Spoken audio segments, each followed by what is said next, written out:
అంతర్రాష్ట్ర దొంగల ముఠ 4 అరెస్టు, 12 లక్షల విలువైన సొత్తు స్వాధీనం. పొట్టేళ్ల నుండి బంగారం వరకు దోచేస్తున్న కేటుగాళ్లు. వివరాల్లోకి వెళితే చిత్తూరు జిల్లా పలమనేరు నియోజకవర్గం పలమనేరు పోలీస్ స్టేషన్లో డీఎస్పీ డేగల ప్రభాకర్ మీడియా సమావేశం ఏర్పాటు చేసి కీలక విషయాలు వెల్లడించారు. వీకోట మండలం మరియు పరిసర ప్రాంతాల్లో వరుసగా తాళాలు వేసిన ఇల్లు, దేవాలయాలు, మోటార్ సైకిళ్లు మరియు పొట్టేళ్లు దొంగతనాలకు పాల్పడుతున్న 4 సభ్యులు అంతర్రాష్ట్ర ముఠాను వీకోట పోలీసులు చాకచక్యంగా పట్టుకున్నారు. చిత్తూరు జిల్లా ఎస్పీ తుషారం దూడి ఆదేశాల మేరకు వీకోట సిఐ సోమశేఖర్ రెడ్డి మరియు సిబ్బందితో కూడి 2 ప్రత్యేక బృందాలు ఈ ఆపరేషన్ నిర్వహించాయి. ఈ ఆపరేషన్లో అంతర్రాష్ట్ర ముఠాలను పట్టుకున్నారు.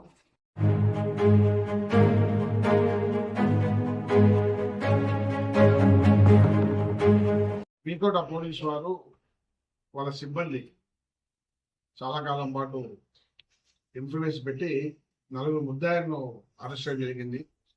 రాజేంద్ర, మురగా, కన్నన్ అండ్ రాజశేఖర్. ఈ 4 కూడా ఇద్దరు కర్ణాటక వాళ్ళు, ఇద్దరు మన ఏపీ వాళ్ళు. వీకోట రామకుప్పం.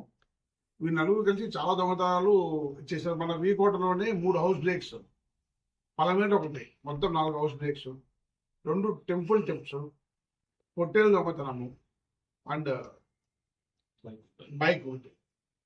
ఈ అన్ని వరుసగా వీళ్ళు పాల్పడినారు. వీళ్ళ దగ్గర నుంచి దాదాపు 12 లక్షల రూపాయలు విలువ గల 40 గ్రాముల బంగారు, 500 గ్రాముల వెండి, 12 పొట్టేలు, 2 మోటార్ సైకిళ్లు, 1 పంచలోహికులు స్వాధీనం చేసుకోమైంది. వీళ్ళ పైన కూడా రాజేంద్ర మీద ఆల్రెడీ వేరే పోలీస్ స్టేషన్లో 5-6 కేసులు ఉన్నాయి. కన్నన్ కూడా బైక్ దొంగతనం కేసులు ఉన్నాయి. అందరూ కూడా ఇంతకుముందు పాత ముద్దాయిలే.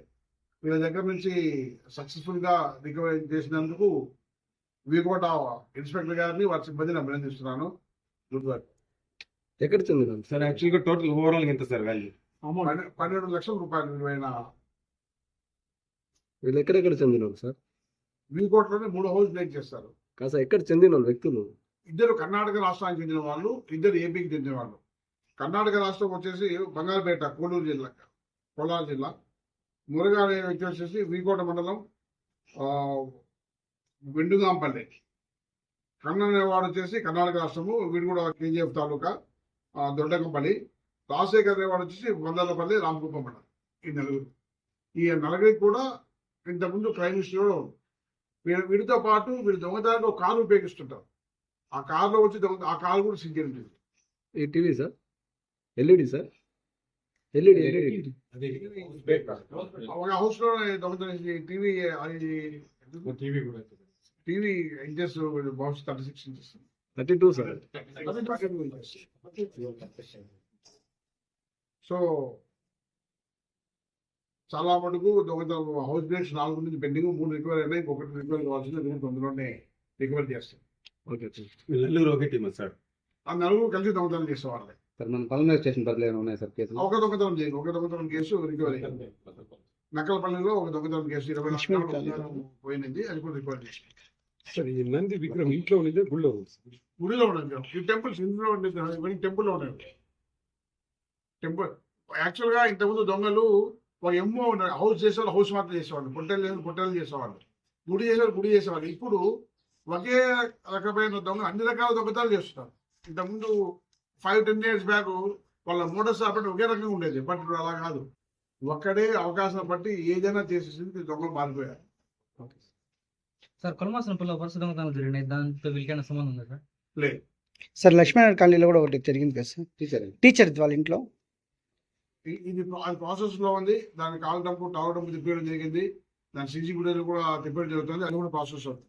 ఇక్కడ మన ఇంతవరకు పలమేరు సబ్ డివిజన్ లో దొంగతనం కేసుల్లో 80% రికవరీ చేస్తాం. 80% రికవరీ అయింది ప్రాపర్టీ. బట్ 100 కేసుల్లో 68 కేసెస్ మాత్రం చేస్తాం. ఇంకా కొన్ని కేసులు ఉన్నాయి, చేస్తాం. 68, 102 కేసులు రిపోర్ట్ అయితే మనకు 69 కేసులు పూర్తిగా రికవరీ చేయడం. దాంట్లో ఇంకొన్ని ఉన్నాయి, వాటిని కూడా వర్కౌట్ చేస్తాము. ఎవరిని వదిలే ప్రసక్తి లేదు. కొన్ని యాక్చువల్గా కేసెస్లో ఏమవుతుందంటే ప్రజల దగ్గర కూడా మాకు కొద్దిగా సహకారం కావాలి. ఒక దొంగతనం కేసులో మొత్తం రోడ్ గాజులు, సొమ్ములు, నెక్లెస్ మొత్తం రోడ్డు. But they are given the complaint original gold లాగా చేస్తారు. కొంచెం అలా కాకుండా పబ్లిక్ కూడా ఏదైతే ఉంటే తినే మన దొంగలు నమ్మే బదులు పబ్లిక్ ను ఆ కంప్లైంట్ నమ్మే పరిస్థితుల్లో పబ్లిక్ కూడా పెట్టాలని కోరుకుంటున్నాం.